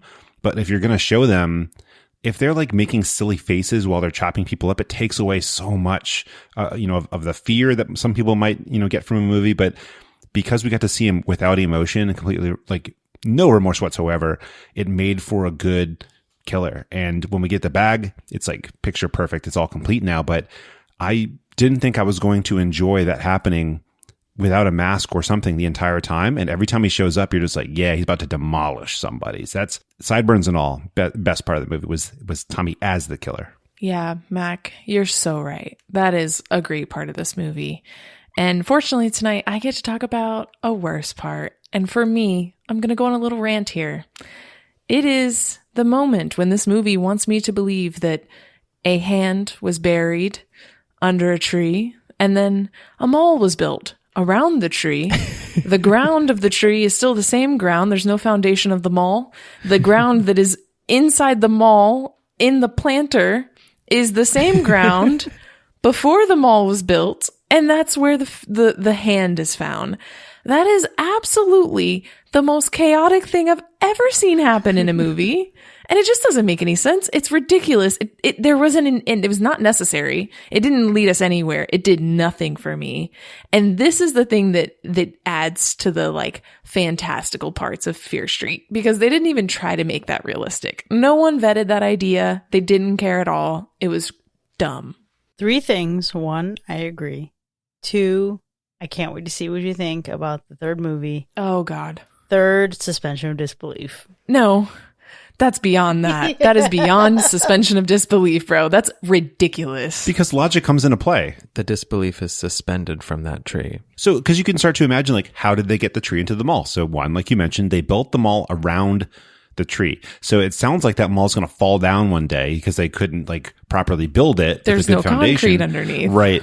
Or part 2, so maybe they did a transplant. They took the tree out of the ground and they built the mall and then they put it back into this planter. Well, at some point during the lifting of the tree, maybe a skeleton hand would have fallen out and they'd have been like, oh, oops, we better stop and then call the police. Option 3, that did happen. Skeleton hand fell out and they thought, oh, we'll take it with it just in case. Better put it back. Well, my suspension and disbelief, it doesn't really matter. It doesn't matter how that hand got there, the tree got there, any sort of rhyme or reason. Doesn't matter. I want to be like you. I got a bone to pick with the picking of the bones. You can't tell me that it's any more ridiculous than them finding the fucking skeleton in the first place. It is. The whole fucking situation is just bizarre. And once you're opted into a world where the events of the first movie happen, you're just here for the ride. You know what I mean? The skeleton was at least outside. It was at least in the woods. No matter how shallow a grave could be, okay? Chaos. 1666 to 1994. I also just think you wanted to say you got a bone to pick with the picking of the bones. I'm pretty sure that's the only reason you said anything. Came to me in the moment and I couldn't let it pass. So my WTF moment was definitely when Alice was in the underground tunnels and touched, we decided, a quivering bladder. And I'm just like, what on earth makes you want to touch that thing? My wife said the same thing when we were watching it. She was like, well, why would you have done that? That's dumb. Yeah, it was like the most dumb thing I've ever seen. You know, Alice, she's breaking all the rules. She's just a cool kid doing Tylenol. Literally Tylenol. Yeah, touching that was ridiculous. And honestly, in this movie, every time someone touches something or bleeds on something that they're not supposed to, it really makes me hate them the most. Someone always has some blood dripping. Like, what is wrong with y'all? I've never dripped blood on anything. Hi, I'm Chris, and I'm here to say that I spontaneously get nosebleeds that sometimes can't be controlled, and I have dripped blood on things that I did not intend to. Well, how about you don't drip blood on a witch's remains? I think that you at least know when you're in the risky moment of being able to drip blood on something. Here's the thing, though. Sometimes that shit just happens. So I have a thing where my blood doesn't clot properly, and I would legitimately be at school and spontaneous, like without me sensing it coming on, gushing blood all over my desk. And it wouldn't stop for like half an hour. Or there have been times where I'm driving my car and it's just gushing blood from my nose. It's a really weird specific thing. I don't mind it in this movie because that shit just happens. When it happens, do you make sure to make direct eye contact with somebody and put your hand out like a Jedi? Like Chloe Grace Moretz's Carrie? No. I just suffer through the bleeding things. So one thing that made this movie easier to suffer through for me was the parallels between the two sisters, one of them on the surface level and the other one deep in the cave. We sort of like were flashing back between the two of them and what their storylines were, and it gave me very much like an as above, so below type of vibe, in that they were going through similar strifes and experiences while like discovering a little bit more about like what the fuck is going on in two different senses of that idea. And I thought that was a really interesting cinematic parallel that could kind of transcend the general goosebump vibes of this movie. Paris, I hadn't thought about that, but I quite like that idea. And before we move on, I just want to clarify some of the stuff we said earlier. So when I was talking about the ending before, the third act that I couldn't deal with. It was the whole witch hand, everything from looking for it the first time, like the whole, when the witch really comes back into this movie is really when I like tap out. That's the ending that didn't work for me, especially when we get to the point of digging in the tree in the mall. So that's the part that I assume me and Mac were on the same page about that. That's the third act that I couldn't get on board with. Yeah, so the witch hand, having to put it back with the body, realizing the body's not there, and then both sisters dying, yet somehow after like 12 stab wounds, Nick Good can bring her back to life. Like, that's too much suspension of disbelief. And then she's like totally fine when the ambulance is there. She's like, oh yeah, like no big deal. We're talking. I'm cool. They got me wrapped up in a cozy blanket. Like, I'm going to be all right in the end. But I'm like, dude, she just died from like a bazillion stab wounds. And what did you do? Paddle her? She didn't come back to life. Come on. She was literally turned into a chicken cutlet. And they just were like, you'll be okay. A little CPR. We'll just breathe some life into you. CPR does not bring somebody back from those types of wounds. No, don't fix the holes in your lungs. Well, it's also a place where witches are real, so I don't know what you want from this movie, guys. That's More. Okay, but I live in a world where witches are real. Couldn't they have just gotten around it by like not even worrying about the whole like reconnecting the hand with the body and just having the quivering bladder down below be the witch's remains pulsating and throbbing? And then in the third one, they go back to that. Guess you gotta watch 1666 to figure it out, bruh. Well, we will very soon. Or just stab her less, so it's more plausible. Yeah, one stab. Or even if they like slit her throat, if he didn't do it hard enough, she would have been still alive afterwards. Right. So that's the thing they could have done, but he stabbed her like literally a bazillion times. Chicken cutlet. With all that being said, I don't see myself watching this movie again, just like the first part. I think I remember enough about it to, watch the third one when we're about to do that. So I'll be okay with that. But I don't think it's a series that I'm going to rewatch later. Also, it's worth mentioning that these movies do include a recap on Netflix, because I started this one and I was like, wait, they're gonna be like a full recap, not just a minute. And yeah, I feel the same way. I had to rewatch this one for the podcast because it had been so long, and it's not bad, but it really just didn't do anything for me. I think Alexis, this is the kind of movie you'd like to rewatch because it's like a fun watch in your eyes. Yeah, definitely. I appreciate the little recaps because it's very reminiscent of Friday the 13th, which I like because sometimes I didn't watch the movie just right after. So, but yes, I would definitely watch this again. I don't necessarily want to rewatch this, but I do think there's a possibility that the third one might gag me so much that I'm like, holy shit, I need to go back and rewatch the first two because of whatever is revealed in that third one. I don't think so. I don't think it's super likely, but I do think it's possible.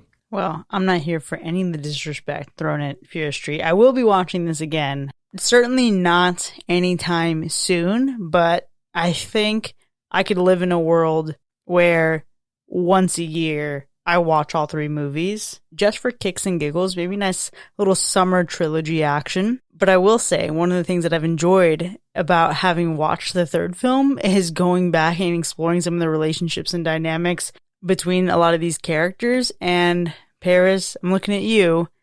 There's a very specific type of video that I plan to show you. It is very reminiscent of some Twilight shit for me. So once you watch 1666, text me as soon as you're done and I'll send you a link. Is it like a lesbian love affair fan cam? Maybe. I'm here for it. Well, while many of you won't be watching this movie anymore, let's see what Mac can at least teach you with fact or fiction. Number one. Now, we've discussed that apparently the movie tricked some people into thinking C. Berman was Cindy Berman. I never assumed it the entire film, whatever. Did you know that they left a hint that she was Ziggy all along? Oh, I'm sure they did. So fact.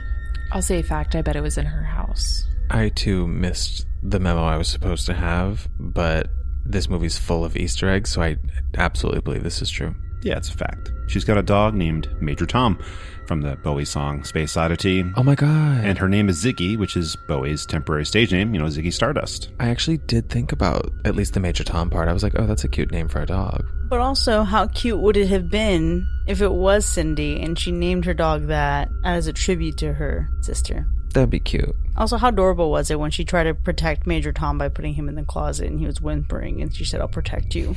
Number two.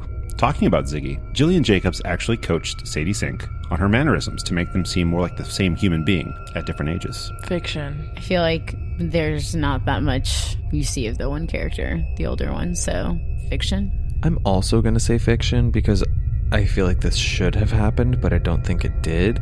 But I bet it's that Jillian Jacobs watched the footage of the young Ziggy and was like, oh, I'll just act like an older version of that.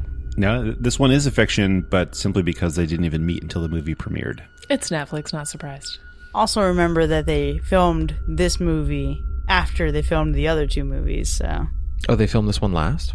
Interesting. And in the spirit of a 3-part movie series, this is our last one. The movie was shot on a few locations that were also used in other films, such as Friday the 13th, Part 6, Little Darlings, and Summer of My German Soldier. But did you know that one of those campsites that they filmed it on is considered quite haunted by locals? Okay, first and foremost, way too many details in that question. I have no idea what to go off of. Second, we've all voted the same tonight for all these questions, so I feel like we need to pick a group vote here again. I was going to say fiction. I'm on board. I was going to say fact. Paris. Oh, damn. I mean, like, with that many locations, of course one of them has to be haunted. Yeah, but he lied.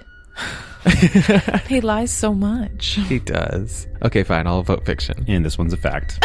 Oh, God damn it. Interesting. So they did film on a few different campsites, but one of them they filmed at Camp Rutledge, which is in Georgia, and supposedly it's haunted by a little boy.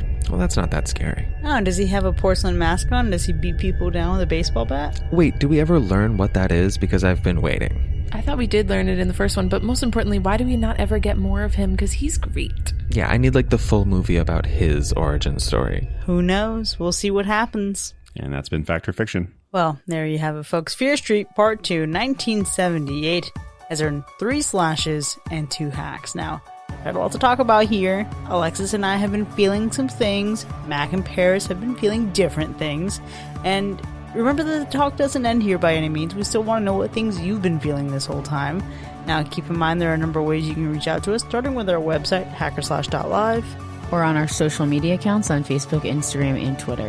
And this one's really important. If you got my More Cowbell SNL reference when you watch this movie and you really care about it a lot as well, you can reach out to our Hacker Slash hotline. You can leave us a voicemail at 757-606-0128 so I can hear your cowbell, or visit hackerslash.live to send us an audio message. Or if you enjoy the David Bowie version of The Man Who Sold the World more than the Nirvana version, you can send us an email to feedback@hackerslash.com. Deep cuts. If you've had fun listening to this episode, consider joining the New Blood Drive and becoming one of our patrons. You can visit patreon.com/hackerslash to earn cool perks for as low as $1 a month. But don't forget, if you decide to join our $3 or $5 tier during the month of October, you'll receive our 4th anniversary Halloween poster. We'll see you next time, folks. And remember, sane people don't chop up their friends. Bye.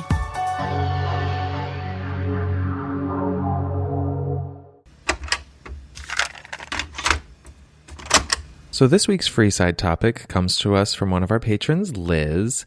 Essentially, we were inspired by her comment, and what we're going to do is we are going to go around and describe what each castmate would consider to be a slash. And I think we should start with Chris. Obviously. So, of course, it's going to be like 80s. It's going to be a slasher. That's super obvious. Something that has a deep meaning behind it, for sure. Mm-hmm. Yeah, she's got to have like some real emotional element that we're all completely unaware of. Feminist undertones for sure. Ooh, lesbians, obviously. Yes, hot lesbians. Oh, yeah, like blatant or questionable lesbians. It's the angst for me. And of course, it must lack a plethora of crappy men that make bad decisions, especially in the dad form. Low gore, I feel like. I was going to say it has to be nearly bloodless. Yeah, nearly bloodless. How can you be nearly bloodless? Yeah, I mean, I'm trying to think of like a deep cut because I feel like these are the obvious ones. There's probably something else there, but that generally would make a great Chris movie. But also I feel like the killer has to be like a tall, mysterious man. And they have to have award-winning lighting and color. Oh, yeah. That is very true. A good score. Tom Savini. Tom Savini. You missed the synths. Ooh. I feel like that was part of a good score, okay? I tried. You did well. You did well. I feel like I am known and understood. But am I really understood to my core? That remains to be seen. I said lesbians. Yes. You did. You did. Yeah. And Alexis, they don't have to be hot lesbians. They just have to be there because every bit of representation matters. You're right. I was going for the very surface level. I'm sure it wouldn't hurt if they were hot. It's definitely a bonus. It wouldn't. Well, speaking of which, for Alexis, it's hot people and blood. So much blood. There's some overlap here for Paris as well, but most importantly for Alexis, the blood. But she definitely likes a hot cast. There also has to be a lot of flashbacks to reference back to what's been happening this entire time. And there has to be a plot so convoluted it doesn't actually make sense. She does like to just be like, nah, just go with it. Yeah, to the point where you just don't question it anymore. Yeah. And there has to be some sort of scene with gore in it that is completely outlandish considering the rest of the gore in the movie. Like, I don't know, somebody getting turned inside out by a vacuum cleaner, just something that's like so insane and gory and like a room full of blood because of whatever happens. Yeah, there has to be at least one kill that we've never seen before. Also, I think we're missing the most important element here, which is revenge. Oh, yeah. Oh, I was going to say a dick, but sure. A dick getting cut off, maimed, eaten, something like this. Definitely some woman reclaiming her power. I'm dying. I think you guys hit it on the spot. Literally, you're describing an assault movie, so we're good. Speaking of a woman reclaiming her power, I think a slasher Ryan would be plenty of boob.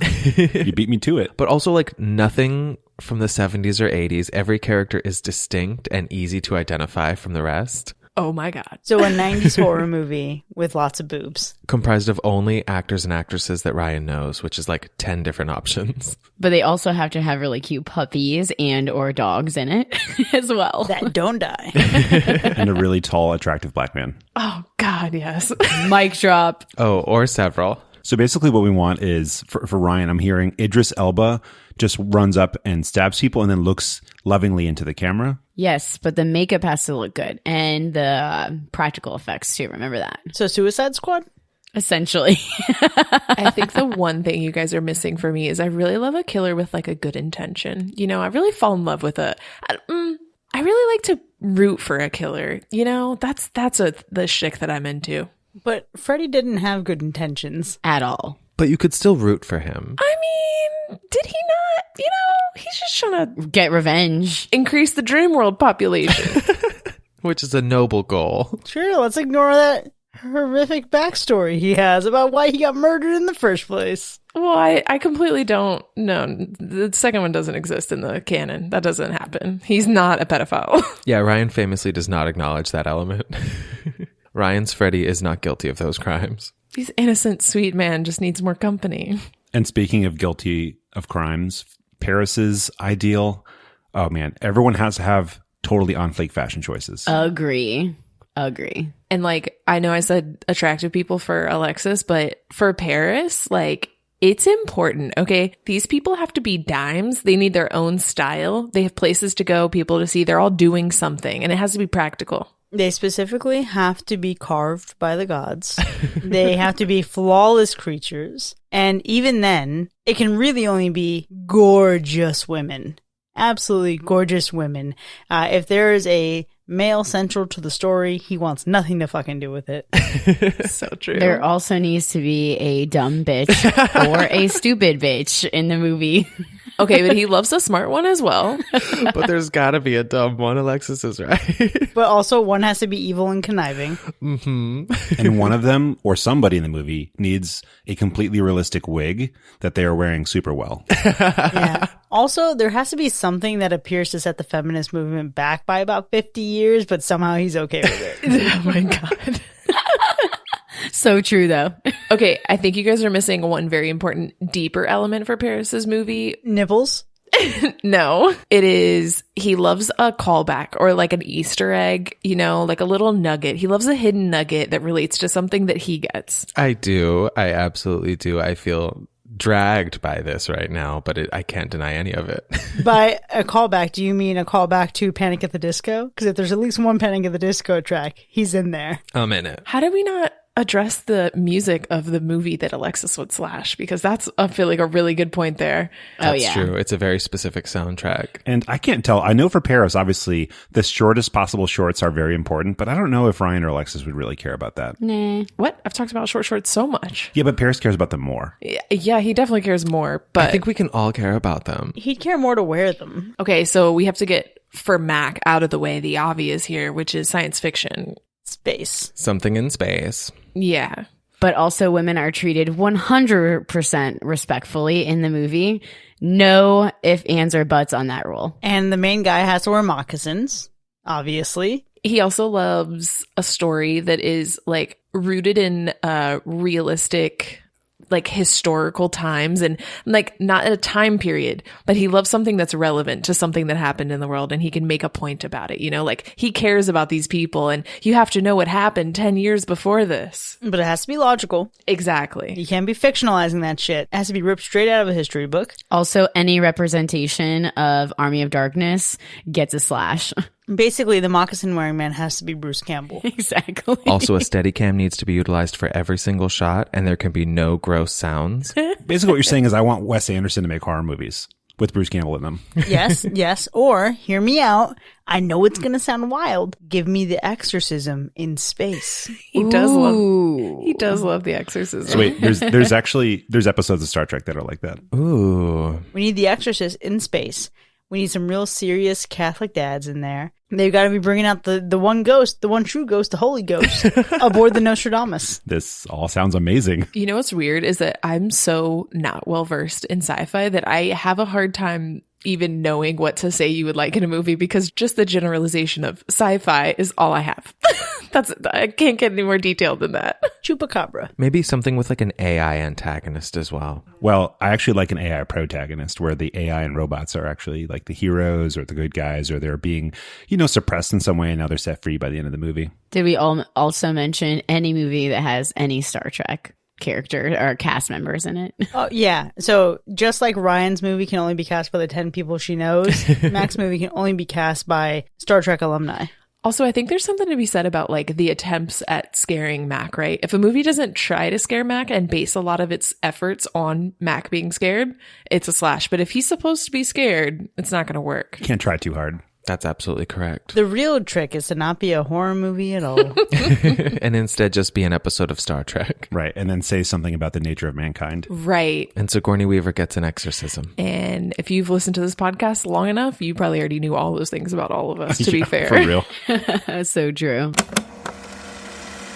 Disney horror, in a way, that do a lot of like, I can't make noises with my mouth, so I can't do an impression of that.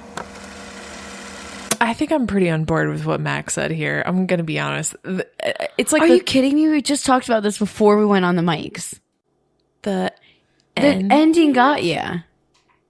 Of this movie? Yes. What did I say? I thought we both said we were very surprised at the ending. Like we didn't see it coming. Max like, oh, I saw it coming. Okay, you're talking about one particular twist that's mentioned in the ending. I think we're talking about the entire third half as a closure. The of this whole movie. attempt to wrap up the story. All right, strike one. Then I'm giving you my keys tonight, and I'm gonna go find somewhere to sleep. Alexis' protest is making herself homeless. She won't sleep in a bed until everybody slashes this movie. Alexis, do you want to buy a plane ticket and come sleep in my bed? I will totally be down for that. At least we know good horror. Same team. We've all been there, which I think it's good to have this conversation. Now, with all of that being said, my favorite kill actually goes to Alice, specifically because of the shot we get of her with like the white cotton panties plus the denim jacket. I feel like if I'm ever going to be killed with an axe, I want to be wearing that exact look and just be like crumpled in a pile on a cabin floor. That is going to be your look, that's for sure. She was wearing panties? Well, she wasn't bottomless. Alice, who has the short hair, who was in the cave that whole time, wasn't she just wearing like shorts? Wait, Alice. Are you thinking of the girl who died after she had sex? I'm thinking of the girl that was like a bitch and burned the other girl. In my notes, I wrote her name as Alex. The long dark hair. Oh, that's not her name. No. But then I was like, oh, I must have misheard her name and it was Alice. Sheila. Sheila? Sheila is the girl who burned the other girl, but Oh yeah, the hippie or the yacht? There's a hippie, there's a yacht. I'm pretty sure it's Sheila, the yacht, in a denim jacket and white panties. Wasn't Sheila in the bathroom? Oh no, we see her. So wait, so she's tackling her in the bathroom, right? And then Gary's in there with her, and then he chops Gary's head off, and then oh yeah, Sheila got knocked unconscious, but Sheila didn't die. She was looking real dead. If you're looking for a girl who was wearing panties crumbled on the floor, then that would be Joan. Joan. They looked similar. Joan is the hippie. But that's like the third kill. I feel like this was later. I mean, the kills were later. It didn't start till like the middle of the movie. She's like up against the wall in the corner, crumpled on the floor with the killer on like the left side. And she's in like a denim jacket and some white panties. And I was like, bitch, that's a look to die in.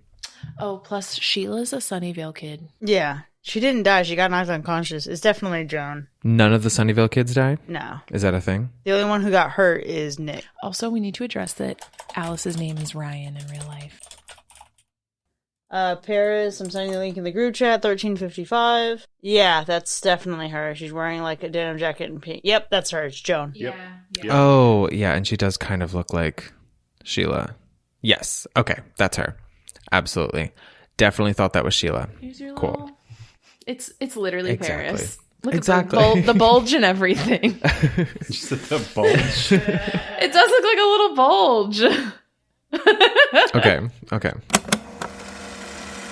So why did they flip names? Like, I don't understand. They didn't. Ziggy is her nickname. She was always C. Berman. They were both C. Berman. They had parents like mine where they named us all with the same initials. Then why did they make it seem like they were switching names? They had a realization because she started telling them the story about Ziggy and Cindy sounds like C. Berman, but it was just an assumption that we all made. Ziggy was always the C. Berman that is in the movie, like the adult. But didn't Nick at the end like pull some kind of stunt with the emergency responders? Yeah, Nick's like, no, you are so-and-so. Yeah. No, I think it was just like, they were just having a moment. Yeah, he called her by her actual first name. He didn't call her Cindy. Interesting. So I thought that I had just like misheard C. Berman and that it was actually Z. Berman, and that's why it was Ziggy. It's written in a phone book. Her name is Christine. Okay. Oh. So that's why the characters in the 90s were like, wait, you're that sister? Yes. Okay, so that was the reveal. Okay, this is all making sense now. Then that throbbing bladder or whatever was down there. Oh, I hated that. Okay. Could have stopped right there. I think throbbing is not a word that we want to use. It was, though. It was pulsating, Pulsating. quivering. No, pulsating. Quivering. Trembling. Quivering is pretty good too. The quivering bladder. That sounds like a fucking D&D tavern. The quivering, The quivering bladder. adventurers. Oh, You God, I awaken hate in it. the quivering bladder. Well, you do know, of course, that all kids in the 70s were worshiping Satan, and that's why they did things like this. That's why bullying was so rough back in the day. Obviously. Of course. It was the satanic panic that really got to everyone. And the reefer madness. They smoke weed and listen to Satan. Marijuana's bad, okay? I'm just going to warn you guys, I don't have much to say about characters. Has everyone gone? Yes. Don't look at me like that, Paris. Not burdened by the incompetence around me. This happened so much when I was a kid. It's like when you're pulling all the weight in all the group projects, right? In boot camp, everybody else would get us all in fucking trouble, and I'm just trying to do the right thing the whole time. Aren't all sideburns horrible? Isn't that like part of their characteristic? Horribleness? Not on Elvis. It's just because it was Elvis, to be honest. I could do without the sideburns. Well, really what we need is like a middle way, right? So we need not quite full on sideburn, but not like no sideburn. You need like a little bit of sideburn. Do you? It helps like shape your head or something. I don't know. Isn't it so weird how we're okay with patches of hair in certain parts of our faces, but not in other parts of our faces? I'm not okay with hair in a lot of places. But the middle of your forehead? No. The middle of your forehead side by side? Eyebrows? Yes.